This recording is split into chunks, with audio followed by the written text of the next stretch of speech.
I can do this by myself. What the fuck is this? Yeah. And you're like, this song is about hammer smashing everything. That was a good line. I should bring that back.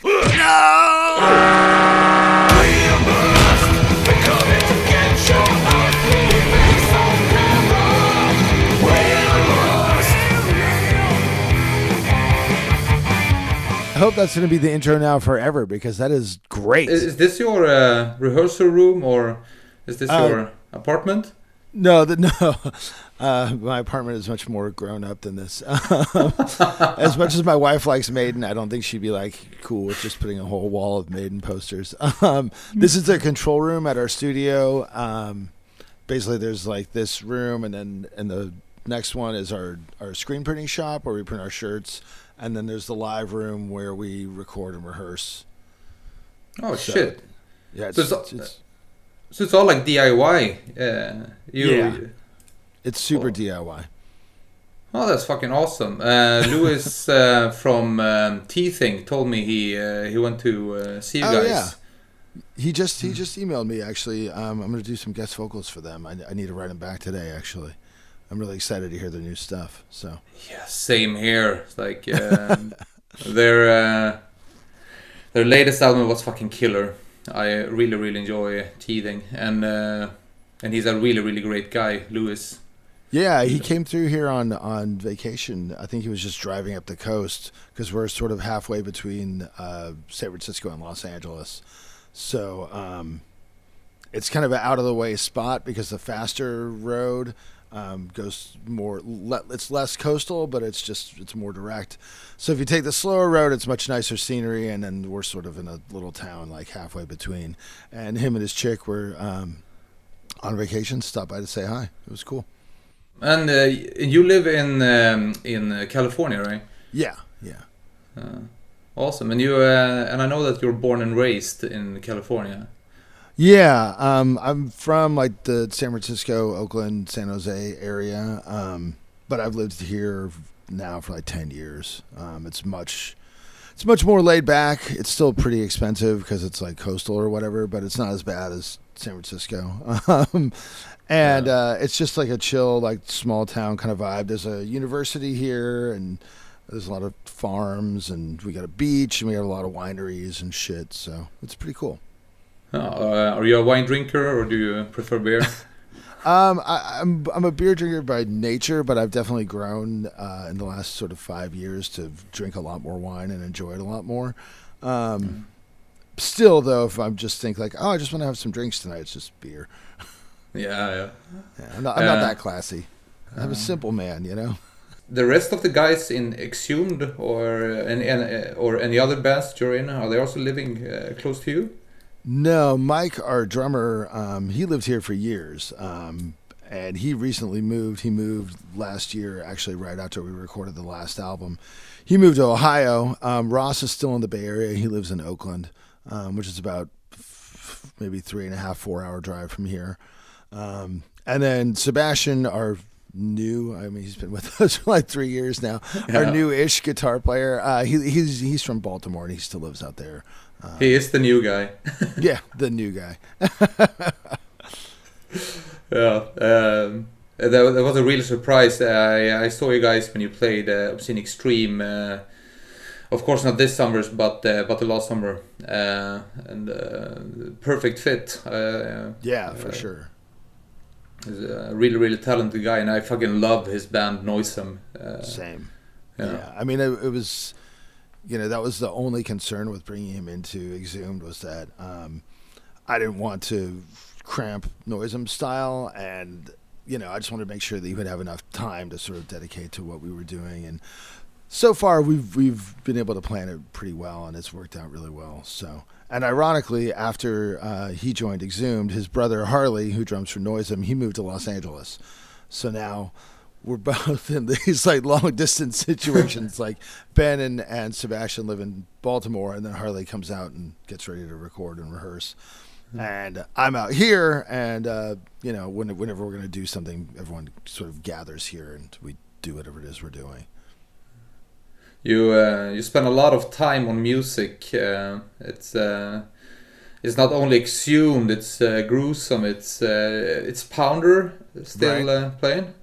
Yeah. We have a new album that's going to come out in January. We finished it several months ago, but then just getting the deal with Shadow Kingdom, and then because of the pandemic, of course, all the pressing is delayed. For vinyl, we were looking at maybe November, maybe this month, but it just wasn't realistic. We didn't want to have a release date and then fail to actually deliver people the records, the physical vinyl. That would be very embarrassing. So we pushed it to January.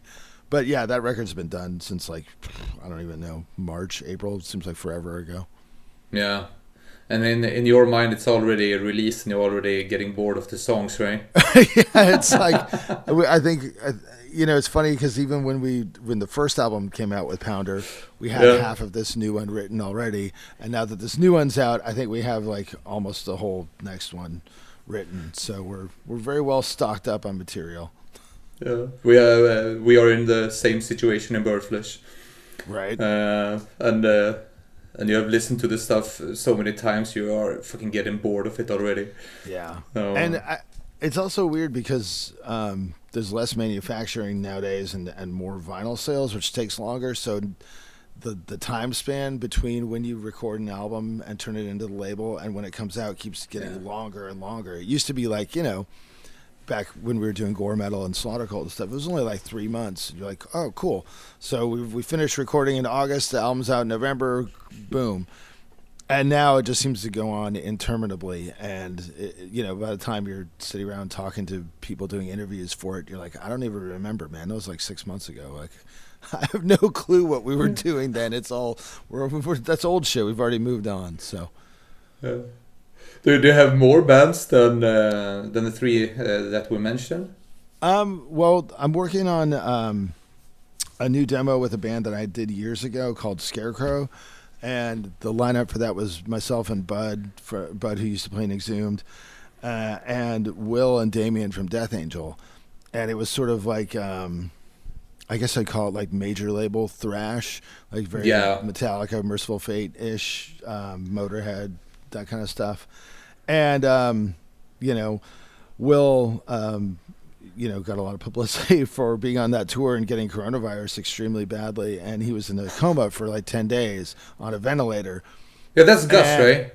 No, that's Will. Gus also had to be hospitalized. He didn't go on a ventilator, but Will went on a ventilator. And after he got out of the hospital and recovered, I kind of had that moment of thinking every time we see each other, every couple of years, we should get together and finish these songs, so this and that. And the fact that he almost died made me be like, well, maybe this is the year that we should do that. So we're in the process of finishing the recording. I just have a little bit of guitars left to do, and Will came down here last month and did his drum tracks, and it came out great. And so we're just finding the time to sort of fit everything in because there's a lot of stuff all the time, even when we're not touring. I really enjoy the songs that you put up on Bandcamp with Scarecrow. Oh, cool. I had no idea that you were playing that band. I posted on YouTube and just asked for people's input to the followers of this channel, and somebody asked about Scarecrow, so I'm happy that you are bringing it up now. Awesome. Yeah. So there's actually some news to report, and it's it's going to be myself, Bud, Damien, and Will, the same 4 guys that did it before. So I'm excited. The songs it's all stuff we wrote 12 years ago now. I was going through some of the lyrics, and I was like, this song is about, George W. Bush. I think we need to rewrite these lyrics. So it's been interesting. Yeah. Just change the words to Trump. Well, but that's going to be old by now too. So thank God. Yeah. Thankfully, that will no longer be so relevant. Yeah. What's the general feeling? It's 2 days ago. Yeah. For me, it was a big sense of relief. Just because things have been so strained here in this country, not just in terms of the people being very divided, but just in terms of the a lot of the functionality level of the government has just really dropped and plummeted, and I don't know how much more damage could be done in 4 years. Like, it's still, I mean, and Joe Biden is not my dream candidate at all. He's not the person that I wanted to vote for, but it was just kind of like, if you're in an emergency situation, you don't wait for the perfect option. You just take the better option, and then hopefully things will improve.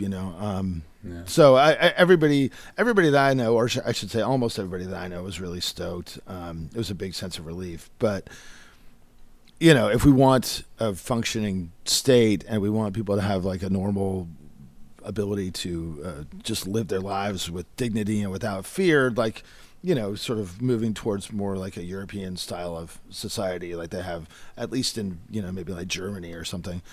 There's a lot of fucking work to be done in this country, because there's a big swath of people that they just don't want that. They don't want an equal society. They don't want people to have access to everything they need. And it's been that way really since the founding of the country. It's just the mindset has morphed from like a slave Jim Crow, kind of thing to now it's they've changed the language, and more people are falling for it because it's not overtly racist. So I don't know. Anyway, not to talk too much about politics, but we're cautiously optimistic and everybody's relieved is the short answer. And I got really drunk. Yeah. Good. It was it's a huge business, like for all the Western countries. Sure. It's like they have like non-stop on Swedish television about this also, and I always look at the iPhone and want the latest news. Right. I don't know, and they paint out the situation maybe a little bit harsher than it really is, but I have no idea. I have no Probably experience. not. It's pretty harsh. I mean, like the town I live in is like 20 miles away, and it's a little bit more agricultural than here. And like for a month, it was like every other weekend, these idiots in their fucking trucks were like driving up and down the street with their Trump flags and fucking honking, and there was like a whole cavalcade of these idiots. And I was just like, what? Like, what are you doing? Like, I don't even understand why. It wasn't like they were protesting anything, or they were just, I don't know. So there's definitely like a lot of really intense division here, and people, a lot of people's family dinners and shit have been ruined. And that's just for like, white people like me, not the people actually out in the fucking street getting shot, or, in the protests getting beat or sprayed with gas and shit. So it is pretty harsh, So I feel like we've got a reprieve on sort of slipping into becoming a third world country, but who knows? No. I remember when you told me that Biden wasn't your first or second or third options or something like that. I think South Park is always on spot when it comes to stuff like this. I remember they said like the election is between a douche and a turd. Right. And that was like, I don't know, like 12 years ago. It's like it's never been a different situation. It's always like this. It's like vote on the guy who will do the least damage.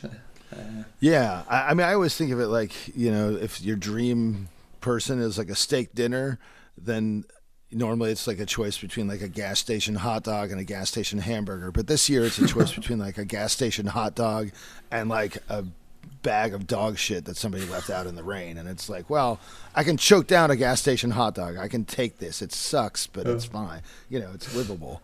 So that was the choice we had this year. But if you choose to eat that bags of poo, maybe you can get some tax releases. Get some tax breaks for the guys that don't have to eat it. Yeah, that's great. I'm not sure how much of this we will edit out. That's fine. Just do what you want. When I think of Matt Harvey, I think of extreme music. I think of a talented, friendly fucking guy. I met you over the years, maybe 10 years, something like that. I met you the first time in Germany. I can't remember what town it was, but it was Atheist, it was Exhumed, it was Birdflesh, and... was it Essen? Turok? Yeah, it was. Yeah. Macabre that night. Rompeprop. There we have it. Yeah, there we go.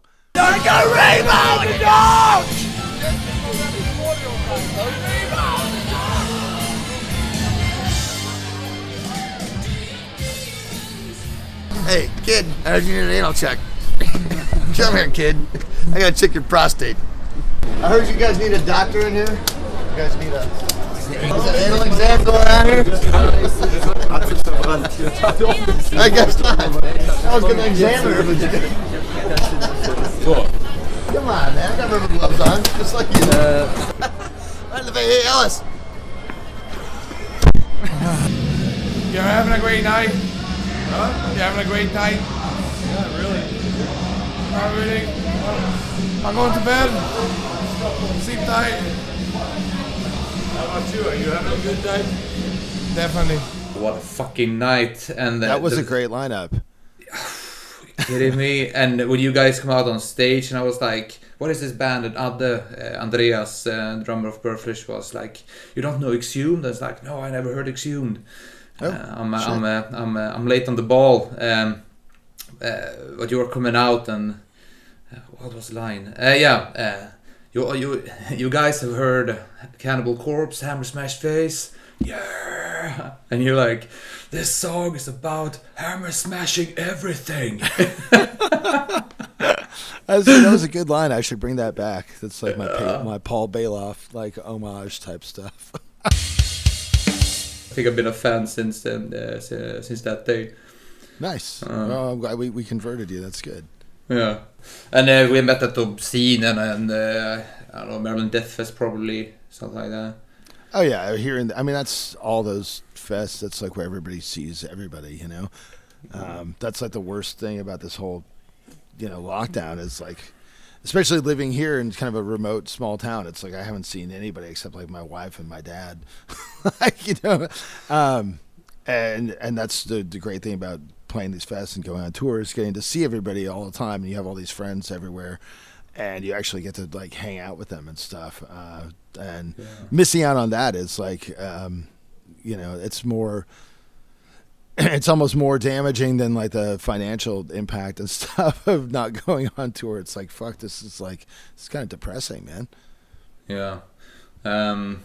You have your family, but not your chosen family. You right. Know what I mean? Right. Yeah. Yeah. So it's and I think I could tell like I love my wife obviously, but I could tell she's we're both like, wow, we're still just here, because she travels a lot usually too, for work, and that's just also what she just does as her hobby. And yesterday I was like, oh, I'm going to go to the studio. Like, you getting back at like 3:30? Should I come and have lunch with you? She's like, no, you're good. Just stay there, like, as long as you want. And I was like, wow, okay. Nobody's wife says that. Like, we've been stuck together for too long this year. Yeah. You got married. I remember this on Facebook. It was like 6 years ago. She's not going to listen, but I think it's 5. But you might be right. Yeah, well, we got married twice because she's British, so we had to get married legally for her to remain in the country. And we just went to like the courthouse with my dad and signed some papers. It was like cool at the end. And then we had a ceremony like several months later, because you have like 90 days to get married once you enter the country. So we didn't want to, we didn't want to jeopardize that. And the sooner that we got married, then she could start working and yada, yada, yada. It was a whole thing. Yeah. And she's also into extreme music, but Iron Maiden.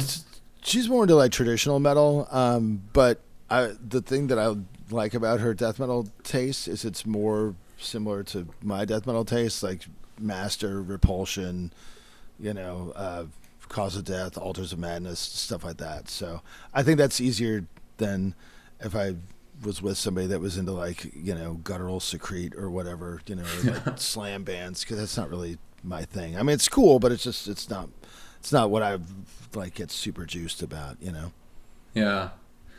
So I also prefer to waken up to Diamond Head instead of Aborted, Right.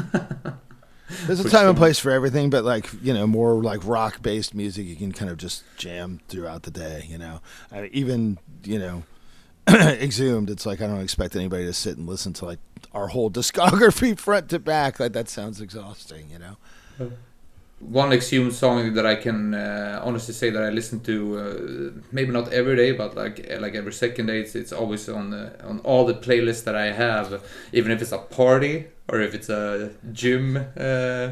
Or what the fuck ever. It's This Axe Was Made to Grind. I fucking love that song. Fucking awesome song. It's kind of like a Hell Awaits kind of riff in there. It's just so detuned and like fucking, you know, with that sewer bass that the Mieszko Talarczyk, like, no, you can distort the bass more. No, you can still distort it more. No, you have to pick it harder. Like, pick it faster all the time. So it just has that like sound like. So yeah, the Slayer riff is kind of buried, but it's definitely very like Slayer inspired. Yeah, I fucking love it, and also the vocals on that whole album, Slaughtercult. It's the low one. That's I don't know how I can explain how it sounds. I think people will have to listen to it, right. Combined with a little bit higher one, and they are not aligned all the time either, and. It's so rough and that makes it even more disgusting than brutal when the vocals doesn't align in that way. I fucking love that. It's weird because one of the things that I think I end up talking about a lot just in general on interviews is that so many of, you know, our favorite records are records that aren't perfect, that aren't polished, that have these weird mistakes. And it gets harder as you sort of continue on doing this kind of music, like, because you can't replicate it intentionally or it just sounds dumb, you know what I mean? And so you're just trying to find ways to like keep your records exciting and have that sort of edge of chaos or danger, but yet everyone in the band is a competent musician that knows how to play on time and stuff. And you're like, fuck, like, how do we still get that energy? Because, you know, with those vocals, what you're talking about, Mike, our old guitar player, his voice was like this sort of like Will Romer, like Craig Pillard, like, I always call it like the fog monster because it sort of rolls in. There's no like attack to it. Whereas my voice is only attack. So even if we were to sing exactly on time with each other, it doesn't line up because there's no attack in his voice and mine is all attack. And it's just a weird thing that you can't plan and you can't do it intentionally. It just sort of has to happen. And, you know, it's tough listening to records made nowadays because the technology is so good and so many of the people playing this kind of music are so fucking skilled compared to back in the 80s when it was all just teenagers. It's hard to get those sort of unique things for people to latch onto. That's the bigger struggle than writing a cool riff. It's like, it's making it distinctive, you know? Yeah, for sure. When talking about your bands, like the first band that you started that I know of is Decapitator. Is that correct? No. I mean, Exhumed started in like 91, like when we were in high school. And we did demos. I think our first demo came out January 92, and then by 98 we did the first record. And Decapitator was like a side thing that Cole and I were doing. Cole, the original Exhumed drummer, and we started that in like 96, 97, and then that first record came out a year after Gore Metal came out in 99. But no, Exhumed was like my band since like I was a little kid, you know. And it was like the first band I ever played a gig with. You know, before that it was just like our friends were all like 13 or 14, be like, we're gonna make a band, it's gonna be called Pimples or whatever. I don't know whatever 13-year-olds were into. I think I wanted to call a band like Darkness, but I didn't know that there was Darkness from Germany already. And then I think I wanted Black Dawn, and that later ended up becoming like a black metal band. Obviously not in Finland, not anything to do with me, but that was the name that got used by another band eventually. And then then it was Exhumed, and it just sort of lingered around for 30 years. Was it because of the Carcass song? It was not directly, but I think the way I remember it, I had this history class back in high school when I was like 14 or 15. No, I must have been 14. And I was just writing down a list of like gory words or whatever that were like morbid and sick, and brutal. And, I just had this like 2 columns on like an A4 sheet of paper, and I brought them to the guys. And I thought, like, I really like Entombed. What's the opposite of Entombed is Exhumed. Like, oh, cool. And then I was like, oh, and it's also like Exhumed and Consumed by Carcass. Like, that's like a double whammy. Very, very cool. And as we went down the list after school, that was the one name that nobody hated. So that was sort of the name that we settled with. And it didn't really mean anything at the time. It was just a cool death metal name. And then sort of years later, by the time we finally got signed and put out the record in 98, like the kind of death metal that we were into was like really out of fashion and nobody cared about it, especially in the States. In Europe you had like Hemorrhage and Regurgitate and some of the more like grindy bands that were referencing the influences that we had, but in the US nobody was really thinking about this kind of style of death metal. It was like Nile and Dying Fetus were kind of like the way forward at the time, 20 years ago. And we were still sort of, stuck in this like early earache, kind of thrashy punk inspired bullshit. And so at that point, then the band name kind of actually had a meaning. I was like, oh, like this, we're exhuming this style. Like we're trying to like bring it back and sort of bring it back into people's consciousness or whatever. But yeah. So you were 13 in 91? No, I turned 14. No, I was 14 going on 15 in 1990. But it took us, like, this was still at the stage where we didn't, like, have all of our instruments kind of thing. Like, I had a guitar, our other friend had a guitar, and we would talk about the band. No, actually 90 we were jamming because I remember we saw Death, Pestilence, and Carcass in 1990, and Cole had gotten his drum kit, I think, the beginning of the year, and we'd been playing. And our other 2 friends that were originally in the band, they were still kind of into like Creator and Coroner and stuff, and we were kind of getting out of all that, and we kept being like, no, we have to tune lower, we have to play blast beats, we have to do this and that. And we got our first singer, and he went with us to the gig, and he, after the show, after seeing Carcass, all of our friends were like, turned to Cole and myself, who were the youngest out of everybody, and they're like, oh, now this is what you've been saying we should do. Like, I get it now. This is what we should be doing. I'm like, yes. Like, we've been trying to like play you like Napalm Death and Terrorizer and Left Hand Path and Symphonies of Sickness like for like 6 months, which seems like an eternity when you're 14 years old. Yeah. But that was the show where everybody kind of around us sort of was like, aha, I get it now. Like I remember I had like my old Epiphone Les Paul, and it was like tuned to A, so I could like jam with like Realm of Chaos and stuff. And when I would jam with the other guys, like, no, that's horrible. Oh, that sounds like garbage. And I was like, that's the point. Like, you don't get it. So that was sort of the turning point after that show, when the rest of the people we knew sort of got on board with the direction that we still kind of do to this day.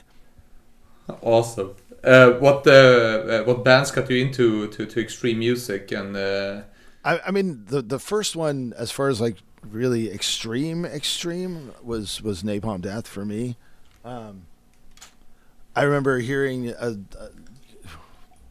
when I got into metal like 80 late I think mid 87 ish, and so it was sort of the tail end of when it was cool to just play as fast as possible.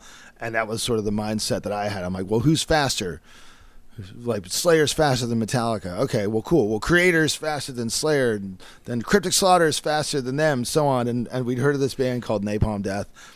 And a friend of ours in our little teenage circle, this guy Steve, or maybe it was Pete. Anyway, whatever. One of our friends got the Peel sessions, because the earache stuff was all import here in the States. It was really hard to find, especially when nobody had a car or a driver's license or anything. We all lived in the suburbs. And we heard the Peel sessions, and I just remember thinking, like, this is the worst shit I've ever heard. Like, this is absolute trash. But as soon as the CD was over, I was like, okay, but play it again. Yeah. And then we kept listening, and I just got hooked. It went from being like a band that we sort of made fun of, and then like a month later I was like, this is my favorite band. and because I got From Enslavement to Obliteration, and then Mentally Murdered, and then Harmony Corruption. Even though Harmony Corruption was already out for whatever reason, I just couldn't find it at the record store.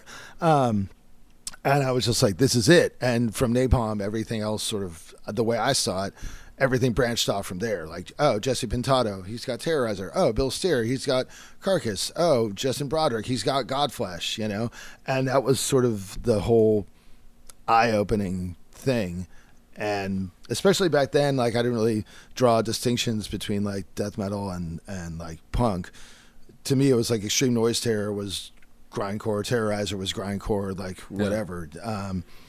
And, you know, we got, like, the Filthy Christians and Heresy and Concrete Socks and stuff. Sore Throat all sort of followed in there at the same time as, obviously, all the Florida death metal and the Swedish stuff as well. And so it was a really exciting time. Like 90 to 92 was just a great time to be getting into death metal and grindcore, or whatever, extreme music, whatever you want to call it, you know?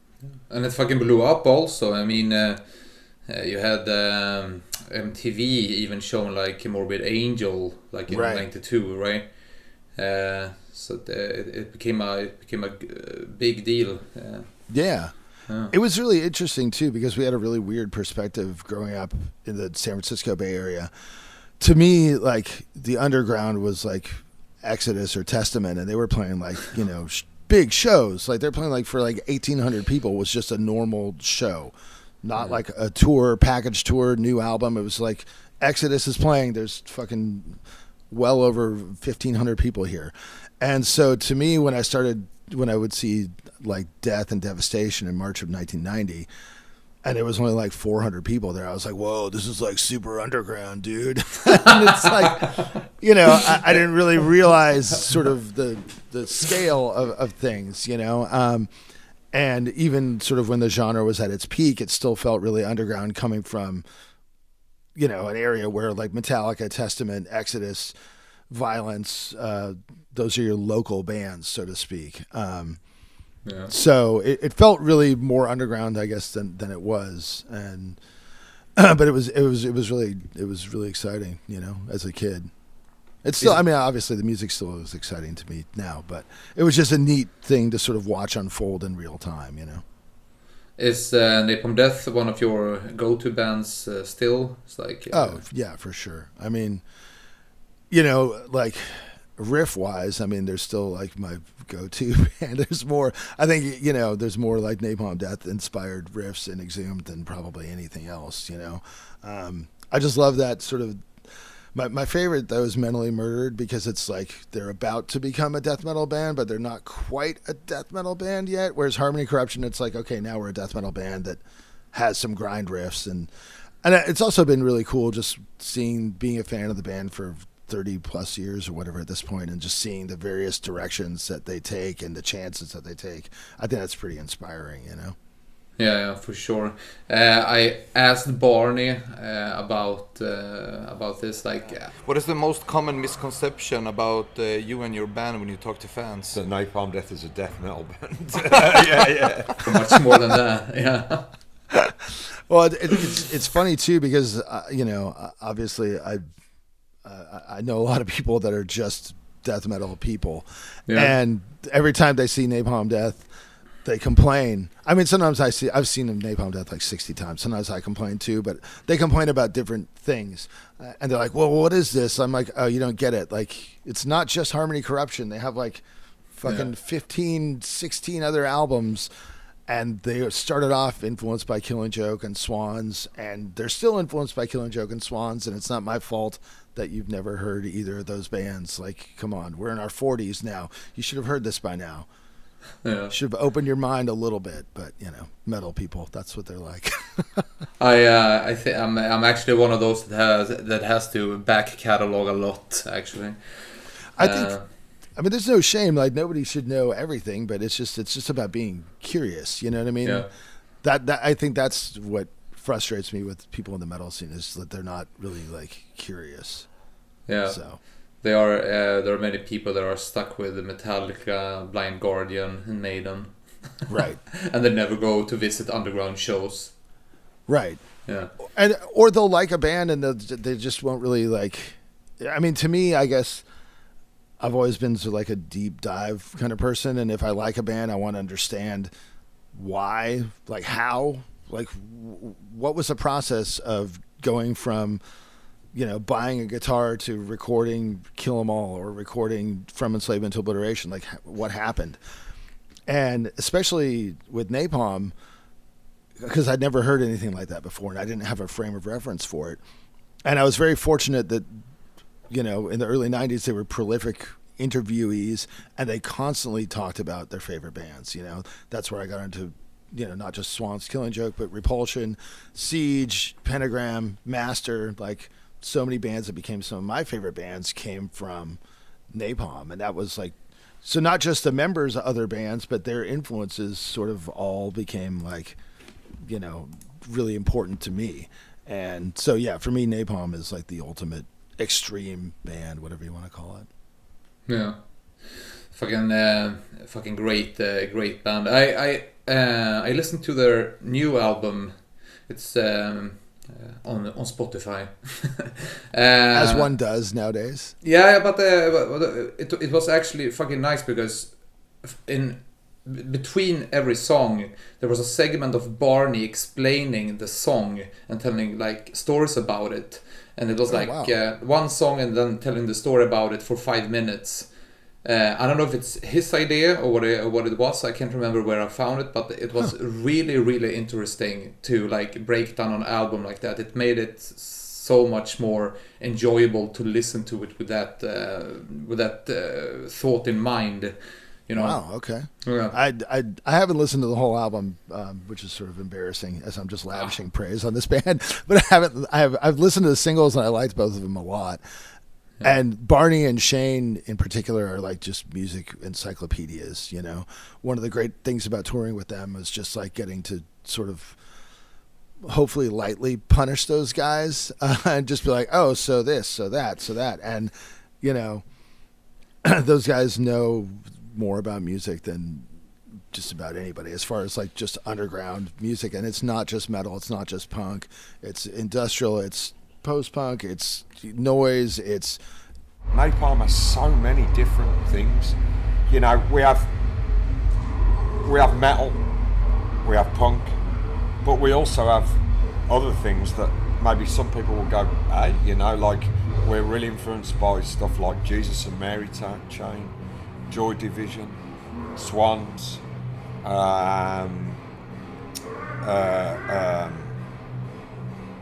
Coil, all these different bands, you know, ambient bands, noise bands, like tons of different stuff. Even like weird electronic music, like those guys, they listen to it all and it all comes out in Napalm Death in a way that makes sense and is still Napalm. And I think that's what's cool because, you know, making a record, I can make a heavy metal record and then I can make a death metal record or and then like a grind death record, whatever. But sort of putting all those influences together on one album in a way that makes sense and doesn't just feel like a bunch of random stuff. That's, I don't know, that's something that's pretty tricky, and that's something that I think Napalm is able to do. Like you can hear all their influences, but it's still just Napalm Death. If you only heard the guitar riff, if it was just taken out, it wouldn't. How can I explain it? It wouldn't sound grind many times, but but when you hear the whole band, you understand like the whole thing. It's tasteful as hell. Yeah. And they always done their own thing. Which I didn't really understand back when I was, you know, in high school and like Fear, Emptiness, Despair came out. I was like, what the fuck is this? Like, why? No. I'm still not really like a super fan of that album, but I totally think that it makes sense. And I'm like, oh, cool, I get it. Like that, you know. And especially like going back and learning more about where the band was at that time. Like you know, Mick was already pushing to do Scorn before he left after Harmony, and you know they were interested in that sort of direction, and they always had been, and it makes sense. They're getting backed into a corner and turned into a metal band. They don't want to be a death metal band, so they're doing something totally different, which is pretty cool, you know, and taking chances. Like I respect that. Like I said, I'm still not a fan of that record so much, but I definitely respect it, you know. I think one of the main reasons is that they are not afraid of people judging them. They're obviously just done their own thing. They are not stuck on a major label and having these weird demands or like a. But you know what I'm talking about. It's like absolutely bands that were fucking good in my ears became fucking bad as soon as they had to do it under circumstances that they weren't happy with. Right. If you catch my drift, yeah. Yeah, absolutely. I mean, nobody likes, you know, sort of being, especially if you're in a rock band, you're not supposed to be put in a corner or told what to do or whatever. Yeah. You know, I think there's a bunch of ways that sort of bands go bad, and that's definitely one of them. You know, there's like drugs, obviously, and then there's like, I think that my least favorite one though is when you can tell that they're just sort of protecting the legacy and just treading water and just releasing sort of very mediocre albums like every so often, and then there's the same tour cycle and you're like, all right, cool, like I'm glad you made this record so you can just have an excuse to go out on stage and just play the same songs you played for 30 years, 2 songs on a new record, 1 song from the last record, and then just the greatest hits. Like, just be a greatest hits band, man. Like, stop. But at the same time, I don't know, it's also hard to avoid, like, playing Exhumed for so long. It's like, how do you just stop fucking repeating yourself and like diminishing returns on the same fucking shit, you know? But I think your Exhumed's Black album was Death Revenge, wasn't it? You know, and I mean it the most respectful way as possible, you know. I love the Black album, so you're not going to get any guff from me. I think that Death Revenge is actually the record where I think I try to take all of my influences and put them on one album in a way that made sense, because, you know, there's like some like speed metal riffs on there, there's death metal riffs, there's grindcore riffs, there's like soundtrack stuff, there's like a fucking Daft Punk ripoff on the album. Like, it's got, you know, it really has like everything, and at least as much as I felt we could do while still like being the same band, you know. Yeah. So yeah, I don't know. I love the Black album. I think that's a great comment. I'll take it. About the album before, Injustice for All and Necrocracy. Right. I could see that too. That does make sense, because it is a little bit more like rhythmic, I guess, for us, you know. And that was the whole goal going into that record. We felt like All Guts was sort of like the reestablishing, like, hey, we're still here, we can still like play stuff that's not shitty. But we just realized that every song was fast, and we're like, we need some more rhythmic songs. Like, we need some slower fucking songs, because the whole set was just like, and we're like, you know, it just became a blur for not only the audience but us. So yeah, Necrocracy was the like, let's get some rhythmic shit in there. I like that. This is good. I'm learning about my own band. I remember when you came to Kristianstad in Sweden, Kristianstad, I would guess that you would say, and you just released Necrocracy then, I believe, or like the year before, whatever. That was the first show I had the chance to see those songs live, and I was fucking drunk. I didn't drive that night, and that's like 1 hour from Malmö, where I live. And when you play Coins Upon the Ice, I don't know if you remember this. I think we talked about it. You suddenly you told me after the gig that you got some fucking shit from the crowd. It was something coming up from the crowd. I had all my coins in my in my pocket, and I was drunk as fuck, and I just threw them on you. You remember this? Dude, now that you say that, yes. Because I was like, where is this going? Oh, yeah. Actually, that turned out to be a really fun show. Like, it was in the middle of nowhere, and like, obviously, I don't know a lot about Swedish geography, or I don't know that many cities in Sweden except for ones where like bands are from. And I was like, where the fuck is Kristianstad? Like, where are we? And it actually turned out to be like a really killer vibe. And for whatever reason, like Sweden. Sweden likes Exhumed, and like I remember because we were out with Aborted and Origin, and they wanted to do this thing where like we played second to last one night and Origin played second to last, and it turned into a big hassle, and we're like, whatever, you guys just play second to last every night, like I don't care, like this is dumb, I'm not gonna sit here and argue about it.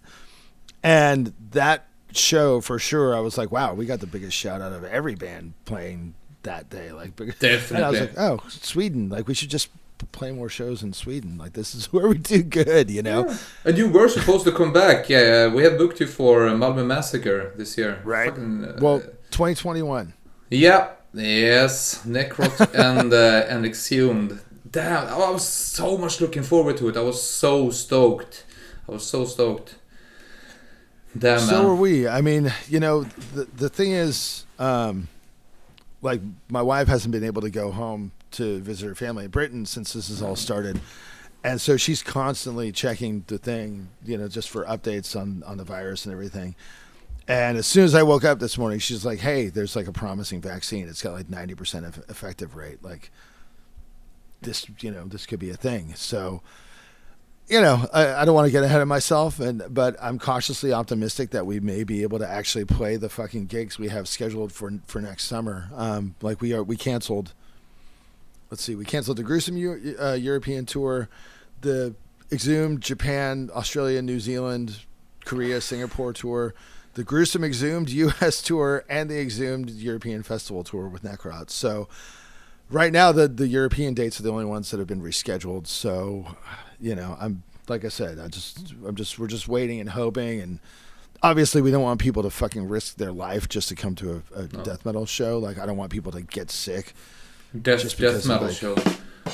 That's too death metal. Too much death. Too much death. We need our fans alive because without them, no one will buy the records, and then I won't be able to pay rent on the studio. So yeah, no, not that much death. That's too much. About the song, Coins Upon the Ice, it's you pay to live, now pay to die, right? Right. And you made a cover of Master. I see a lot of those things about like the Carcass, and you know, I think I work the same way if I see something cool, but it must have been from there, right? Oh yeah, it was absolutely a little homage, and the song that was our political album. Yeah, I was writing that song as my grandparents were sort of dying or getting ready to die, and they'd grown up, you know, very solidly middle class, like not like affluent, but you know, they had a 3-bedroom house with a pool kind of thing.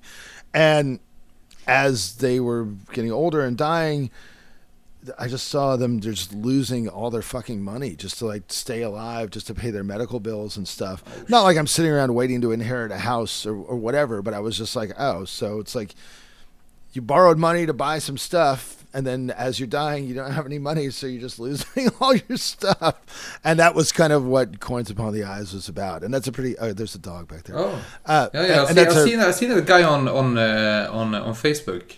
Yeah. What's his name? It's a her. It's Astra. Astra. Awesome. I've seen her eyes. It's two different colors, so there's something special with the eyes. They're just very, very bright. They're like so blue that they're almost white. Yeah, that's it. That's it. Cute dog. Fun to see her. So. crazy dog, but she's good. Come here. Hi. But pretty much everywhere. But yeah. I had no idea about. I didn't think it. I didn't think further than just.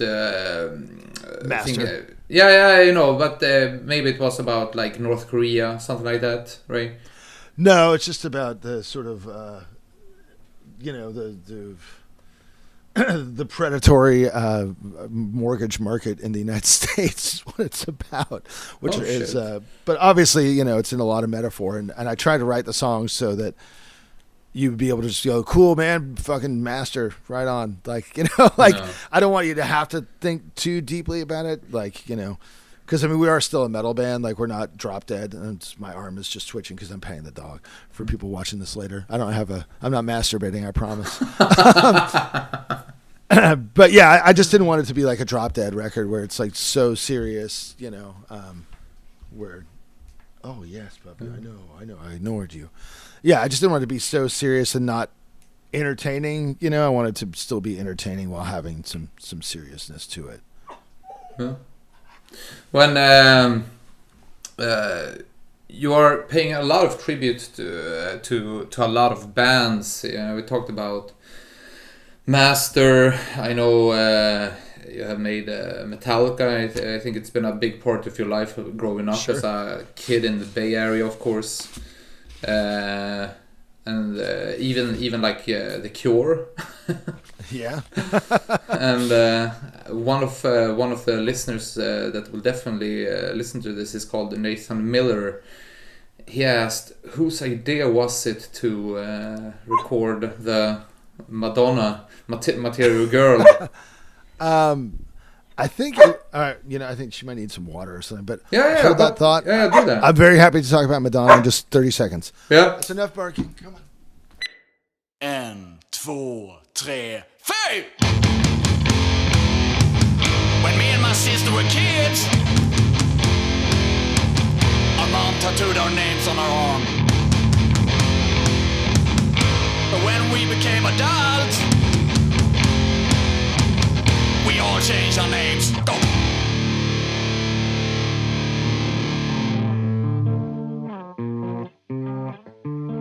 Madonna, yes. We, at least Ross and Cole and I, were all big Madonna fans. And I think Cole, our original drummer, had the idea, you know, and it was one of those, we would always bounce around a bunch of goofy ass ideas, and that happened to be the sort of one that got, that came to fruition. Uh-huh. And we originally recorded it like in like 93 when we were doing one of our demos, and we did this real shitty version where we played the instruments, and then we did like a karaoke one in like the late 90s, and it was at like an amusement park with, you know, roller coasters and all that shit, and they had those booths. Of course, this all sounds very dated now. They had those booths, was like, you can be a star and make your own music video, and like you pay like $20 and you get your little like video of yourself and your cassette tape. And so I think that one became the one that most people heard. And then we recently just redid it because, you know, obviously we're trying to keep generating content for YouTube and let people know we're still out there. And that was just something that was fun and funny and easy to do. And, you know, it's just an excuse to hang out with each other on Zoom and all that kind of shit. Yeah. Yeah, fucking awesome. But you are for real a Madonna fan? Yeah. Yeah, absolutely. She kind of lost me like at like Ray of Light, because I felt like obviously it's her career and she's made millions of dollars. So what do I know? But I felt like at that point, as she was sort of getting into being like 40 or whatever, it was time to sort of age gracefully and become like a, you know, a pop queen. But she was trying to stay current and getting into like, you know, dancier stuff, or I guess getting back to like the dance type roots that she came from. And as someone that doesn't dance, it just didn't really appeal to me that much. Although it has a couple okay songs, but I kind of dropped out around there. But yeah, I love all the early records, man. True Blue is like my jam. That's my favorite album. Yeah. Good party music. When people, if you hang out with people that doesn't listen to like extreme stuff, right? It's good stuff. I have a couple of those, you know, 90s pop, ABBA teen, all this bullshit. Right. Dr. Bombay. I don't know if you heard it. It's bullshit. I don't know what that is. No. It's just retarded stuff, but it's fun. It's easy to understand. It's got a rhythm and a catch. I mean, the thing I think that we always, shouldn't say always, but at least maybe since like the mid 90s, that we always try to do in Exhumed was that we always try to write like pop songs. You know, we do try to have a hook, and our songs have a verse, they have a chorus. So it's, you know, because listening back to a lot of the death metal records from when I was in high school, I could kind of see where I started losing interest in the genre. Like even like Indecent and Obscene by Dismember has some of the greatest riffs, but the songs are just a mess. It's just like part after part after part that don't go anywhere. They don't repeat. And, you know, like the Suffocation does a lot of stuff like that. And even Obituary. And it's like, that just, it loses my attention. And I feel like unless your band is like really, really great and just has like lightning in a bottle, like it's, those kinds of arrangements don't work. And, you know, I don't know, if a pop arrangement is good enough for Iron Maiden, it's good enough for Metallica, it's good enough for Slayer, it's good enough for Venom, it's good enough for me then, you know. It's like, I don't want to make a song that it's like, no, man, you have to listen to it like 5 times and then you get it. I'm like, no, I just want to get it immediately. And then hopefully the song has depth to where if you keep listening to it, you keep getting more out of it, you know. So, yeah, I mean, us being into pop music, I guess, shouldn't surprise anybody, you know, but I guess it does. What's when you're listening to a new track that you haven't heard before, what's the first thing that you like listen to? Because, you know, when I listen to a song, I immediately when I've heard it all the way through, in my mind I directly want to know where the drum fills are and how to play them, so I can do it by ear. And after that, I always like try to figure out the guitar, and then of course the vocals. I don't care about the bass; it's more or less the same as a fucking guitar. Typical guitar player. Yes, in this music it is. Right? It's like if you're a bass player, you're not talented enough to play the guitar. Damn, shots fired. Right, the bass player in your band is the worst guitar player. I mean, it's sort of true, especially like the more extreme it gets. Yeah, because there's just no room for bass. It's so fast, and the guitar is often tuned so low. It's hard finding space, you know. But I guess it depends what kind of music it is. So really, like, I guess, you know, if it's not heavier, I guess the melody is the first thing that I kind of hear. I hear like a good melody, you know. And then I guess the beat is sort of incidental to me. I just listen more to the melody and the harmony. If it's more extreme or heavier, then it's mostly like the riff is always the first thing that grabs me. Like I'll hear a riff and I'm like, ooh, yeah, that's the stuff right there. And I feel like a lot of times other shit I can really give a pass if the riffs are good, you know, and there's energy. That's sort of what excites me, even if maybe the vocals aren't great or the drumming is off time or whatever. But if the riff is fucking cool, then I can get on board with it, you know. But if you hear like a band like Nails, for example, right, and some of the riffs that are fucking impossible to hear, it just drowns. Right. You know what I'm talking about? It's like I need to be surprised by the hooks in the drums. I don't know if it's called syncopes. Can it be that? No, it can't be. Well, there's syncopation. Yeah, exactly. It's like they come in not on the one. They come in at a 3.5. Right. That is that's exactly syncopation. Yes. Like small stuff like that, and it's like I like a band without a really groovy good drummer. I just can't listen to it because it just feels that somebody has made it in a fucking computer instead of somebody's playing it and they put their soul into it. And you can't do that with guitar because you can't like program like software to sound like a fucking guitar. It's fucking impossible. But you can do it with drums. And, that's what I always tell drummers. I'm like, watch out. I got a drum machine. You don't have a guitar machine, buddy. Yeah. You actually told the drummers this? Yeah, I mean, it's sarcastically. Yeah. I'm like, you better be nice to me because you don't have a guitar machine. We can be the next XXX Maniac. We can have a no problem. drum machine. I can do this by myself. That's right. I don't need anybody. I think, well, that's not the kind of, see, to me, like, I guess because so much of my influences and a lot of the stuff I still listen to is all from the 80s, and so many of my favorite bands didn't have good drummers. You know, like Possessed is one of my favorite bands, and Mike Suss has never been accused of being a great drummer. Metallica is one of my favorite bands, and I've probably hear people every day, somebody complaining about Lars's drumming. Mick Harris from Napalm is my favorite drummer of all time, and he is not the most well-metered player. He just sort of drops in and just explodes, you know. Chris Ryford and even like Nick A from Entombed, you know, are drummers that I like a lot. They have a lot of feel and groove, but they're not technically super great drummers, you know. So I guess that's the way that I think of like not good drumming. But yeah, I mean, when you just hear bog standard, it's like you can do that. I mean, I have Easy Drummer. I can just fucking program blast beats all day. Like that doesn't excite me, you know. Was that Nick Barker, or did you say that?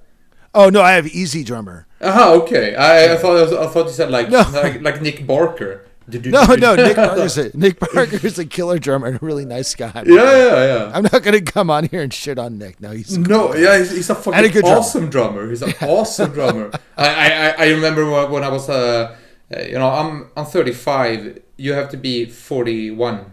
45. Oh shit, man.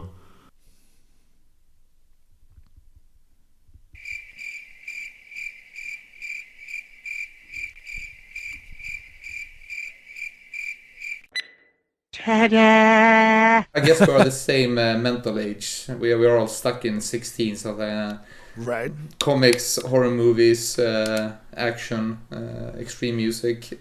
We'll get to that later. But when I heard fucking Nick Barker, when I was like, I don't know, like 14, 15, Kings of the Carnival Creation. You remember that song?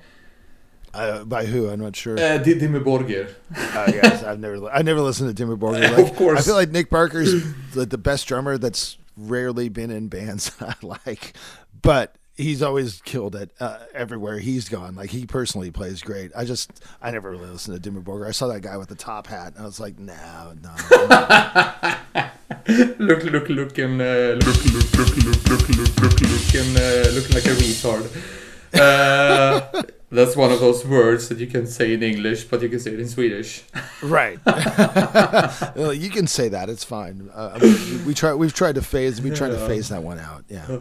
I think when I was 14, 15, I lived in Norway, so it was very easy to like get in the in the drench of black metal. Yeah. I'm fucking thankful for that as well. You know, you learn stuff, and I would probably not found a lot of other bands if I didn't start there. But you're 45, so that means when you started to listen to Metallica, that was when Kill 'Em All is released. That was 83. So the first Master of Puppets was the first album I heard. It was the current album in 1987. But by the time Justice came out, I had Kill 'Em All, Ride Lightning, Garage Days. Like I was fucking ready. I got my allowance money. went to the record store. Was like, here's my $10. Give me that And Justice for All tape. Just sat there and just read the lyrics. Same thing like when South of Heaven came out. So like, it was like all 86 was kind of like my homework period, and then 88 I kind of started getting into like the newer releases, you know, that were coming out, and then the 89 was even better because you had like Extreme Aggression and Agent Orange and all that stuff. That was like really, really, really cool. And then by then it was like, oh, Metallica's kind of but then by like 90, 91 it's like, oh, Slayer, that's kind of weak, you know. So it's just you know, typical teenager. What I'm into now is great. What I liked a year ago is fucking lame. Agent Orange, that was one of my back catalog albums. I just listened to it, I don't know, like 7-8 months ago. I was like, nice. Okay. All right. I listened to Freedom Call this morning, you know, this band. It's a power metal band, like from Italy or something, right? It's the worst shit, but I listened to it and I woke up like I think I was still hungover from Saturday. It was a hard night. And I was like, how can I find the energy? So Adde in Birthflesh just sent me some Freedom Call and was like, listen to this bullshit. And we was laughing. And I just kept on listening, like album through album. And it got me really, really happy because it's like, it's so bad that you laugh. And it's still catchy at some points. And you still get some ideas to like how to make fun of this genre or band, you know what I'm talking about. It's I'm extremely open-minded when it comes to music, and I know that you are too. I try to be, you know, but your story about Freedom Call actually reminds me of the first time I heard Manowar, who is like one of my favorite bands. But the first time I heard it, I was like, so this is like a joke band, right? But this is a parody. As soon as I heard, like, if you're not into metal, you are not my friend, like, I fucking fell out of my chair. Like, I'd never laughed that hard in my life. And I was like, so this is just like a joke, clearly. And then the more I've kept listening, much like Napalm Death, I'm like, this is the worst thing I've ever heard. Like, play it again. And then, you know, I was like, I got to get some of their records. Like, I have to find this shit. And then I heard, like, Kings of Metal and stuff, and I was like, this is not a joke. And that made it even better. I was like, dude, the fact that it's 100% serious, it made it infinitely better. And yeah, I mean, now Manowar is like one of my favorite bands. Like 25 years later, I heard them in like 94 or something, I guess. And I was just shocked. I was like, this can't, especially because hearing it at that time when metal was like really at its sort of nadir, and it was like not cool to be into metal at all. Just hearing a band that's like every song is about how much they love metal, I was like, fuck, man, this is what I need. So yeah, it was great. So you never know. In 20 years, you might have a Freedom Call tattoo. I have a Manowar tattoo. So Regrets. I had a few. but not my Manowar tattoo. You know, I have a guy at work. His name is Manowar.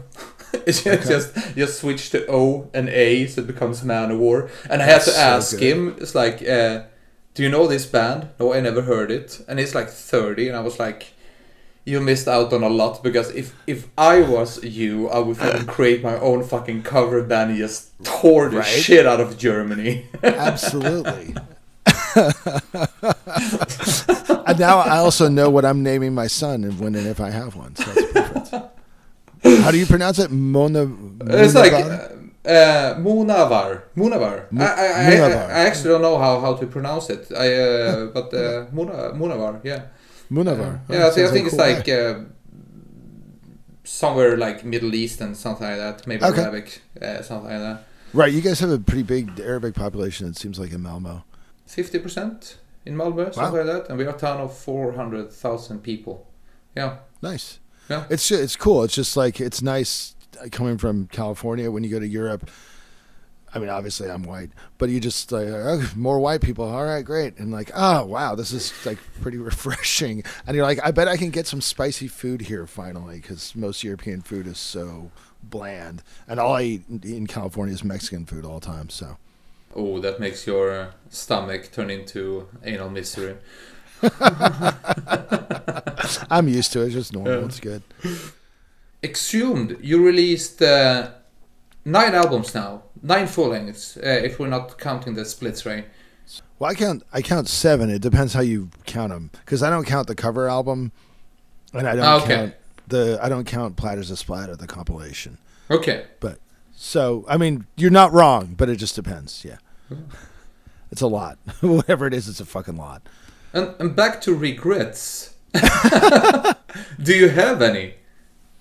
I mean, in terms of the albums themselves, I mean, not really. I mean, gore metal would have turned out a lot differently if we knew then even like a fraction of what we know now. Like, I don't really like the way that it sounds, but apparently people like that, and so that's great. It's one of those things. But no, I mean, obviously in the band's history, there's certainly a lot of things I would do differently. if I somehow got teleported back to my body in 1997. But in terms of the records, I like all of them. I'm proud of all of them to varying degrees. I think we learned a lot through all of them, and we tried to, we just try to do something different each time. And that sort of, the first three, I think, was just sort of a journey to like, how do we make a professional sounding album? Because we were basically like a high school band that just hung around too long and ended up getting a record deal. And so we're like, how do we get to the point of being able to just be a pro band, make a professional album? And I think Anatomy is Destiny was sort of that album for us. Then the band split up, and then when we came back 5 years later, making a professional sounding album was sort of like the baseline. It was like, okay, well, now it's cheaper, there's technology everywhere, we have friends that have gone on to become like actual recording engineers, and we can just go and make a fucking record, and we know it's going to be good, we're better at playing our instruments, etc. So then the challenge became, how do you make something interesting for people who've been listening to you for 15 years? How do you make something that's going to be worthy of their attention coming back? And so that's sort of the journey that we're on now, trying to make every record as different as possible while still being the same band. Yeah. And about gore metal, you're not pleased with the sound. When I asked the viewers about this, is like it was the most common question in the comment section. It's like, how come that you re-recorded it? Because like in general, I don't know what people think about it, but all the people that wrote about it was like complaining because they think the original is so much better. Right. Yeah. I mean, well, I guess the thing is, when we re-recorded it, basically, the re-recording came about because we owed the label a lot of money because we had like our engine die in the van, and so we had to get like, I had to call Relapse and be like, can you just give us $5,000 because we're stranded in Alabama and the tour's over? And we also didn't get into Canada on this tour and just lost $10,000 because of that. So like, please help us. Oh shit! And we'll give you like, we'll just make a record super cheap that you can have. And it was something that I'd sort of toyed with anyway. And so it just sort of, that became the reason to go forward with the idea. Listening back to the first record and listening back to the re-recording, I totally get why people would say that. I think that the problem was I've relaxed. I used to like hate the first record. Now I don't hate it so much, but I think I was still hated it. And I probably should have actually listened to the record more, the first one, before we re-recorded it, because I realized there was certain things I was like, why didn't you do that? Why did you leave that part out? Like, I just forgot about it because I hadn't listened to the album. Yeah. But it turned out to be really for the best because Ross recorded that record with us, which led to him coming back into the band anyway. And I think because we were really close friends for a long time, and then we sort of had a falling out after he got fired from Exhumed, and now we're really close friends again. And I think having that friendship back makes it easier, or has made it easier for me to go back and listen to gore metal and be like, oh, this is kind of charming and fun. Like, okay, like I no longer hate it. So I can understand why people didn't care for the re-recording or were mad about it. Like, I get it. And that's fine. It's not, like I said, I don't count that as like one of our albums. It's just like a thing that we did. And, that was your S&M Metallica album. Well, I think the weird thing about it is some of the songs I think came out a lot better on the re-recording, and then some of them kind of came out worse somehow. It's just, when you're recording to a metronome and doing those kinds of things, we ended up sucking the life out of some of the songs, I think, and if we were to play them live, I think it would have probably come out a lot better. But it is what it is, and I like the re-recording, but I mean, I don't know, I don't really go back and listen to the original gore metal, so I don't go back and listen to that either, so I don't know. Yeah. The dog is back. Oh, she's back there, she's just chilling. She's beautiful. When looking back, if you could talk to the 12-year-old Matt Harvey, like what would you say to that guy, that kid? I think mostly I would just give him advice about getting girls, because that was like my biggest problem as a teenager. Go with the Brits. I was just really, really shy, you know, like I was painfully shy around girls. And I think I would just give myself advice on like how to get laid. And then maybe I would probably say, if you're really going to like play guitar and do this seriously, you know, you should probably take actual like music lessons. And I know that it's going to be annoying because your guitar teacher doesn't know who Terrorizer is or whatever. Because I remember when I was in high school, they're like, "Oh, don't you want to get lessons?" I was like, "No, fucking teachers are posers, man. They're all into like Winger or whatever." And anyway, I should have, you know, I could have had a nice sort of basis in better playing technique and a little bit of like a theory grounding, you know.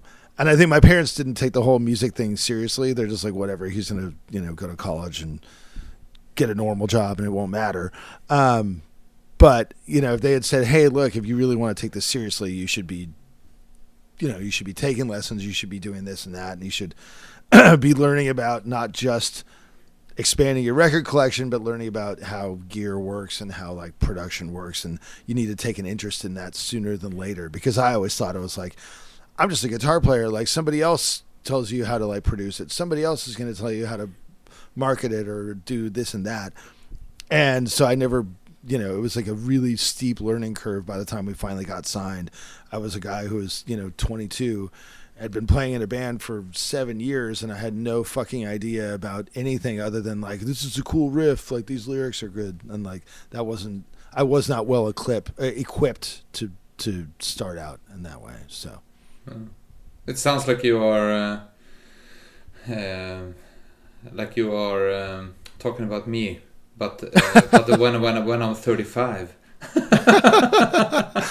Well, you know, hey, I mean, at least you got the video production side down. Like, you got a lot of guitar skills. You're playing me some of your acoustic stuff at the house. Was it last year? The year? Whenever I was there, I was quite impressed. I was like, damn, dude, this guy's like a really good guitar player. Like, I mean, obviously I didn't think you were shitty, but I was like kind of like taken aback, like, wow, that's really good. So, you know, you got some good skills, because I mean, like, being in a band is more, it's especially like an underground band, it's actually more important that everybody brings something to the table aside from just playing their instruments, you know. Like Mike, our drummer, he does all of our screen printing here in our screen printing shop. Ross does our video editing. He does our YouTube stuff. He like does some of our graphic design stuff. Sebastian is a big producing guy. He has like a home studio now where he's like producing clients and shit. So he's very helpful as far as, you know, like, oh, we need to do it like so and this and that. And so everybody brings something to the table beyond just being able to play the songs. So I didn't really have like a grasp of that. I just assumed that, like, you know, everybody in the bands I liked just was like, I don't know, I'm just a guitar player and some guy like does the rest, you know, some other guy. And no other guy ever really came along. And when the other guy does come along, they always end up just like, you know, taking a disproportionate amount of your money, or the money generated by the band, you know. Yeah. And so the more that you can do yourself and the more sort of self-sufficient you can be, the more options you have. And, you know, the DIY thing is cool, but it's also frustrating because I spend more time doing other shit, like packing people's mail, or, you know, making sure that we were like posting on Instagram or whatever. And it's like, by the time I'm done with all that, I'm like, cool, now I'm going to sit down and play guitar. And I'm like, I told my wife I'd be home at 8. It's now 7:45. Cool, let's just play a couple riffs. All right, bye. You know, and it just takes up a lot of time because obviously I have a normal job. And so it's a double-edged sword, but at the same time, it's allowed us to sort of keep doing this, you know. It's been like 10 years since we got back together as a band, and the fact that we're able to do it, and every year we, aside from this year, you know, we're doing more touring, and it's, you know, more successful and going to new places, and we're able to we just recorded our own album, last year in this studio. So it's like, are you mastering trying to find yourself as well? No, I mean, and we had our front of house guy. Well, I don't know if he's our front of house guy. He didn't do the last tour cycle with us, but he was our front of house guy for years. Now he teaches at the Academy of Arts. He teaches recording in San Francisco, which is why he hasn't been on tour with us. But he came down and engineered it and produced it, and then we had it mastered by Joel from Toxic Holocaust. Oh, cool. So it's not everything in house, but it's as much in house as we can do, and like Mike, our drummer, also another good skill. He's in construction, so he helped build a live room, and I'm in there with him, holding up fucking drywall so we can put up 3 layers of drywall on the ceiling and all this kind of stuff. So it really is like DIY from the ground up, but it's a lot of fucking work, man. Like, it's a lot of work. Who built the scene props? Dylan, our production guy, has built most of those. Ross has been getting involved more with that. Obviously, he works closely with Ghoul, so he has some experience in that area, right? He works closely with them, those weird Creepsylvanian guys. So that's been a big help, and it really is just, it's all about like, it's about building like it's a big team, when you're all trying to get something done. And I guess the scope of the project just keeps increasing, and like as a teenager, it's like, how do we write a whole song? Like, wow, how do we play a whole show? Yeah. How do we play 2 shows on back-to-back days? Like, and then now the sort of problems, or I shouldn't say problems, but the challenges become more multifaceted and multidimensional as the band continues, and because as an underground band, that's the only way you can sort of have a career. You can't if you're fucking selling a bajillion records, it doesn't matter. All you got to do is show up and be like, cool, here's the song, great, take pictures of me, the end. For us, it's not like that. When you were a kid, you probably didn't think that you would sit like two hours every week making packages for sending to Colombia or what the fuck ever, Australia, right. And there's a lot of things that you didn't think of, like being a band, but it's very interesting that you talking about it, like bringing something to the table, except that you are. Apart from that you are a musician and you play music. It's so much more than that. Yeah, it's weird, I guess, because as a kid, like especially like in the late 80s, you'd read all these interviews with bands, and you just had such a weird conception. I always thought there was going to be some guy in a suit being like, no, you should play music like this. And that was what you had to worry about. Like, how are we going to keep control of everything? And now I guess, obviously Relapse is not like that at all. But now that we have control of everything, it's like, oh, this is a lot of fucking work controlling everything. Like, wow, holy shit. It's just a lot of things that just you never thought of. I remember my dad came and met me here for lunch last month. And I just sort of walked him through the studio, and I was like, oh, yeah, this is where we do this and this, because we cleaned it all up and stuff. And he'd been here a couple times before, but I never really, explained everything. And he just looked around and he's like, this is a long way from, the garage on Ridgewood Drive, isn't it? That's where we used to jam, in my dad's garage. And I was like, I guess it is. I mean, it doesn't feel like it. We're not, playing stadiums or anything like that. But it is, it is really, it's turned into this whole entity on its own, and it's a trip. Yeah, but even if you're not playing like stadiums and shit, I saw you in, what was it, Slovenia? I can't remember, Metal Days, I think it's Slovakia. Yeah.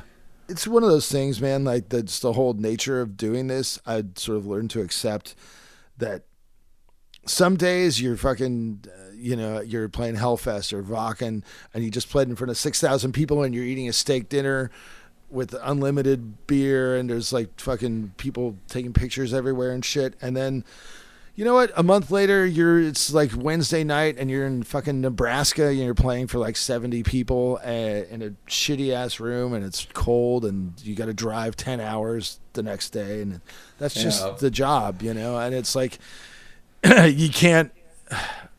I mean, unless you somehow become really popular, you know, you can't hold on to this idea of like being a rock star or whatever. You know, it's just going to be. Sometimes it's great, sometimes it's not so great, but basically, you know, if you think it really sucks that bad, go fucking work, go work at Best Buy for a month, and you tell me that that's better, and it's like, nah, man, it's definitely not. So it's definitely, it's just because I used to look at bands like Blue Oyster Cult, this was one of my favorite bands, and they play like the county fair, and I was like, you guys used to play stadiums, like, isn't this humiliating playing the county fair? And it's like, no, it's just a fucking job. Some days it's all glory, and the other days it's kind of a grind and whatever. And before they played stadiums, they played fucking clubs, they played theaters, and they're playing the county fair, and it's killer. Like, they're still playing. You should just be happy that they're still playing, and they don't care. You just quote them. Time to play B-sides. Right. Absolutely. Yeah. You are a multi-talented person. I know this. You wrote a novel in a book about, and I saw it on Facebook. It had a VHS cover. Well, one of the things I guess I do to like pass the time on tour, because you spend a lot of time just driving from place to place, is I just write. And so I've been doing that for the last few years. And I ended up becoming friends with a woman named Rachel Deering, who's an author. She's also a big Exhumed fan. That's how we met. And we ended up becoming really good friends, and I officiated her wedding.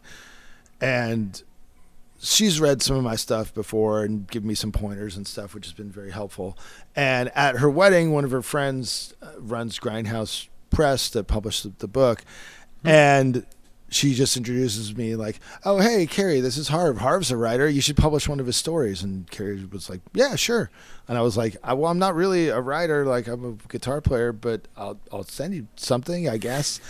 And so I did, and apparently it wasn't horrible because they went ahead and published it. It's basically like I think they called it a novelette. It's somewhere between a short story and a novella, and it's a book called Horrorama. There's 3 stories, and it's it's definitely something that people who are into Exhumed or gruesome, it would be a very easy sort of slide into reading this, because it's very horror centric, and there's lots of gore and stuff like that. So oh, that's fucking cool. Have you published anything else than that?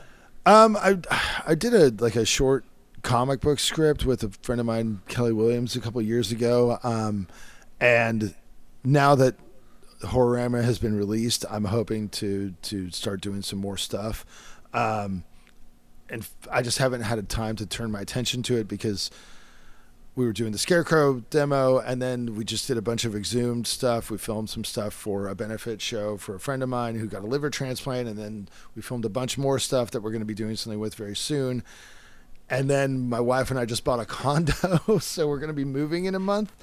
So I have not had any time to write, but I'm hoping that it leads to more stuff. And it's hard to tell, because with metal, like, I understand how it works. Like, I know where to look for reviews or who to talk to, and I know a lot of people in that world. So if the album stinks, I'm going to hear about it, or if it's great, I'm going to hear about it. Whereas in this horror fiction world, I don't really know much about it. So I the limited amount of reviews I've seen seem positive, but hopefully it leads to getting more work and writing more, and it's something I'd like to do a lot, and it would be really cool to keep doing it. Sorry, my phone just died, so you're going to be stuck with this angle for the rest of it. But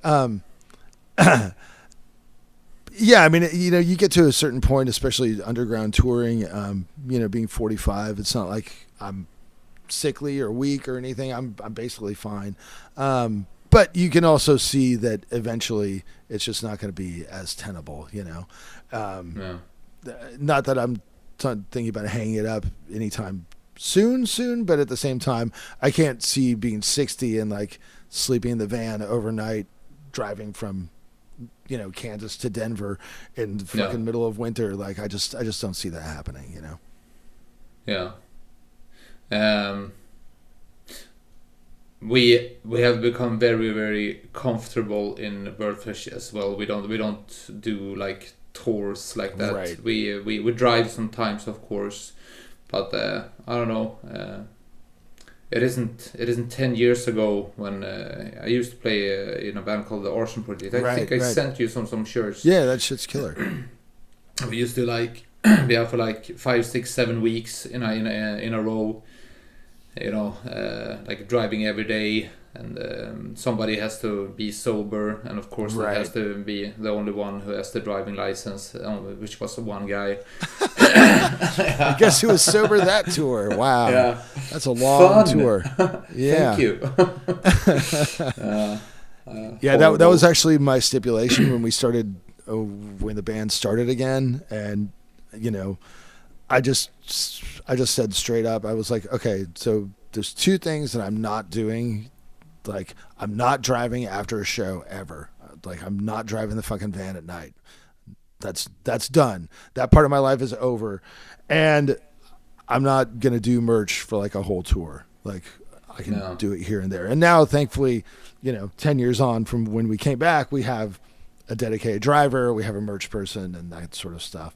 In Europe, not as much because we have, you know, it's too expensive to fly everybody there and back. But in the States, it's like, cool. So you're doing the merch, you're driving, great, okay, done. I can just, you know, sort of light tour manager duties and just play the fucking show, and it's much easier, you know.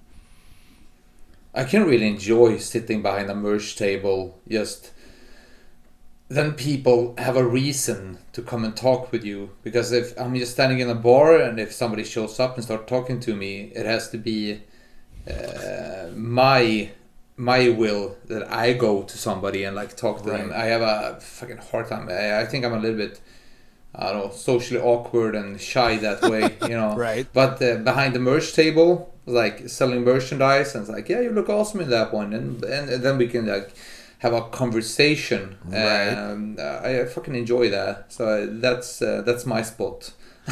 I don't mind it every once in a while, but just night after night, it gets real exhausting. I think, like, you know, it's been really odd because one of the things that people have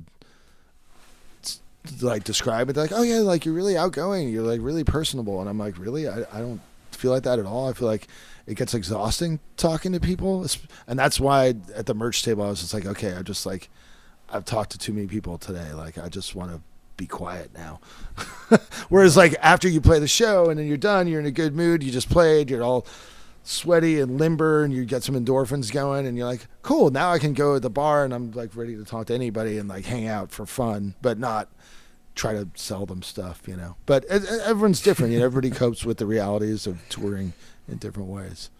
Yeah, for sure. When I was researching you, I was stalking you, man. Hot. Yeah, and I wrote Matt Harvey, and I found Matt Harvey, and of course it wasn't you that played for the Kansas City Royals. No. Huge sports guy. His name, his calling name is the Dark Knight. Right. And, fair enough. I could see you as the Dark Knight. What's if you would see yourself as a superhero? Who is that? I mean, you know, before I got into metal, like that was like my whole childhood was all superhero shit. Like on the other side here, I've got all my toys and my old like Slurpee cups and shit. I think I always related the most to Spider-Man though, because he tries really hard and he's always struggling to like juggle. He's got to like pay rent. He's got to help his aunt, you know, do whatever, but he can't let her know that he's Spider-Man because she's got a weak heart and the shock might kill her. And then he's like, you know, he's got a date with his girlfriend, but he can't because he's like getting beat up by the Shocker or whatever.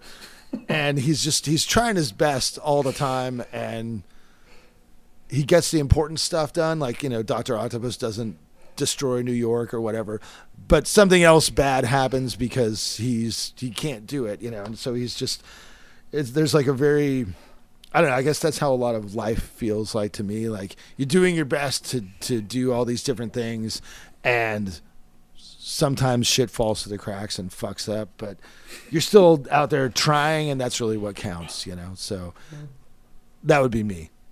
Yeah, a really fucking good answer. I thought you would take the easy way and say the Toxic Avenger. I did love that movie, though. Right. Yeah, it's a fucking lovely movie. I guess I would find myself in Captain Hindsight, probably. That's everybody. You're like, damn, that's what I should have done. Fuck. Perfect superpower. Right. Holy shit. I really enjoyed having this time over Zoom with you, and I usually meet you like at least once a year here and there. So this is good. We're keeping up the tradition once a year. Yes. And then next year, we'll be in Malmo. So. Yeah, I really hope so. God damn it. As long as the restrictions end, Right. Yeah, it's really weird. That's the reason why I actually started this podcast, because I miss talking to people that I'm used seeing here and there, catch up, and you are not one of those persons that I would call and it's like, hey, what's up, Matt? Right. But like in this forum, it's fucking perfect, because we meet when we are drunk, not when you're going to work, and I have a little bit of buzz going on, even though I'm just drinking 2.8ers. 2.8. That's like barely beer. Yeah, I had one stronger one. Okay. But I fucking you're love balancing. to. Okay. Yeah, it's like 2.8ers. That's the stuff that that's the beer that got Swedish kids through their childhood.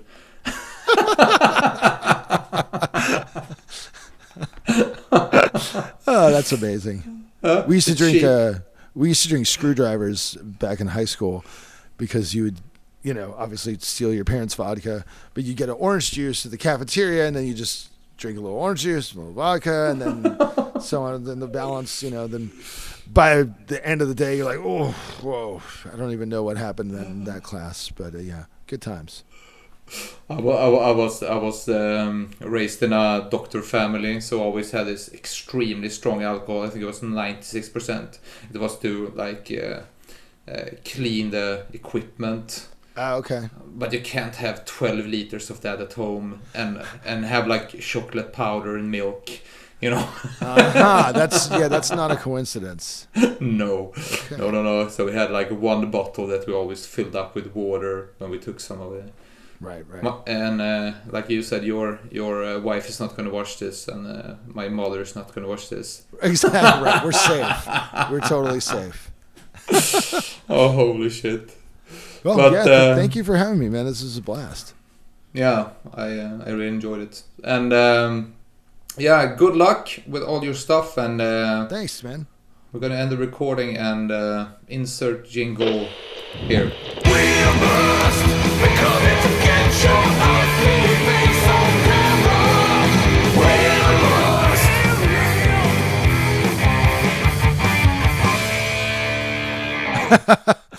It's an amazing jingle. You should use it as much as possible. So.